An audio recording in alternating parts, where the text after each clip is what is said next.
नमस्कार, आप देख रहे हैं आईटीपी न्यूज। आईटीपी न्यूज में आज हम बात करने वाले हैं 2.5 महीने से लगभग जो लगातार किसान आंदोलन चल रहा है उसको लेकर बात करने वाले हैं। कई दौर की बातचीत इसको लेकर हो चुकी है, लेकिन कोई नतीजा अभी तक निकलता हुआ नजर नहीं आ रहा है। वहीं अब ये मामला अंतर्राष्ट्रीय स्तर पर भी सुर्खियों में आता हुआ नजर आ रहा है, क्योंकि जो अमेरिकन एक पॉपुलर सिंगर है, काफी उनकी पॉपुलैरिटी है, रिहाना, उन्होंने एक ट्वीट करके कहा है कि आखिर ये मुद्दा जो किसानों का मुद्दा है, 2.5 महीने लगातार इसको चलते हो गए, ये कब सुलझेगा। क्योंकि जिस तरह से लगातार प्रदर्शन हो रहा है और जिस तरह से लगातार उसकी अनदेखी की जा रही है, वो अब जो है सोचनीय प्रश्न जरूर खड़े कर रहा है सरकार को लेकर भी, सरकार की नीतियों को लेकर भी, और अब तक जब अनदेखी की जा रही है उसको लेकर भी। अब ये मामला इसलिए भी तूल पकड़ रहा है क्योंकि जिस तरह से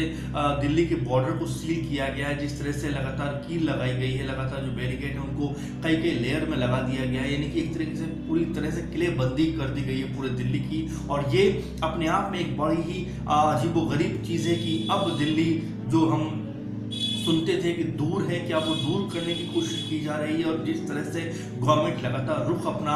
जो अख्तियार कर रही है, जो रुख अपना दिखा रही है, उसने भी कई सारे सवाल खड़े कर दिए हैं कि आखिर क्यों किसानों के साथ में इस तरह की नाइंसाफी हो रही है। वहीं अगर बात करें जो रिहाना का जो ट्वीट आया उसको लेकर, तो कंगना ने उस ट्वीट के जवाब में एक ट्वीट किया है, और अपने आप में ये ट्वीट शर्मनाक कहा जा सकता है या शर्मनाक है, क्योंकि उन्होंने जिस तरह की भाषा का प्रयोग किया है, जिस तरह के शब्दों का प्रयोग किया है, मेरे ख्याल में उसको बोलना भी उचित नहीं है। क्योंकि उन्होंने कहा है कि ये जो लोग बॉर्डर पर बैठे हैं, ये जो लोग लगातार आंदोलन कर रहे हैं, ये आतंकवादी हैं, ये लोग देश को बांटना चाहते हैं। जरा सोचिए कि किस मकसद के तहत या क्या उनके पास ऐसी पावर है जिसके तहत वो इतने संगीन और इतने बड़े आरोप किसानों के ऊपर लगा रही है, उस किसान के ऊपर जो पूरे देश का पेट भरता है, पूरे देश को रोजी रोटी और जो है खाना मुहैया कराता है, उसको लेकर इस तरह के शब्दों का प्रयोग आखिर कहाँ तक उचित है। आप भी कमेंट करके जरूर बताइए, और ये बताइए कि आखिर इतना कॉन्फिडेंस इस बात को रखते हुए कहाँ से आता है, जहां पर आप अपने देश के लोगों को, अपने देश के जो आपके अपने देश के लोग हैं, अपने जो उनका जो एक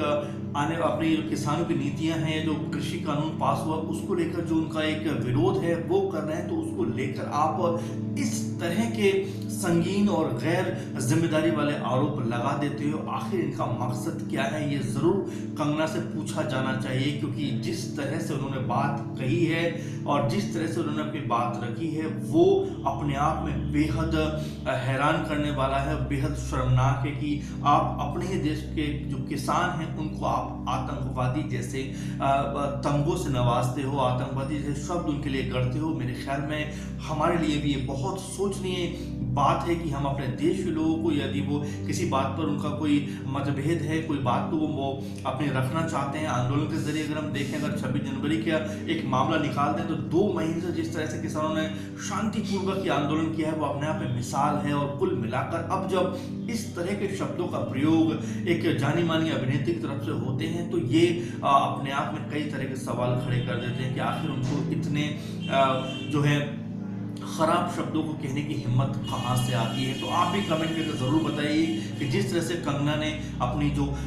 शब्दों के जहरीले बाण छोड़े हैं, ये किस तरफ इशारा करते हैं, और क्या उनको ऐसा कहने के लिए उकसाया जा रहा है, और क्या वो ऐसा कहकर किसानों का सम्मान कम नहीं कर रही हैं, क्या उनको अपमानित नहीं कर रही है। जरूर कमेंट करके बताइए, और लगातार आईटीपी न्यूज से जुड़े रहिए, हमारे चैनल को सब्सक्राइब कीजिए, और अगर प्रोग्राम आपको पसंद आया तो जरूर इसको शेयर कीजिए। नमस्कार।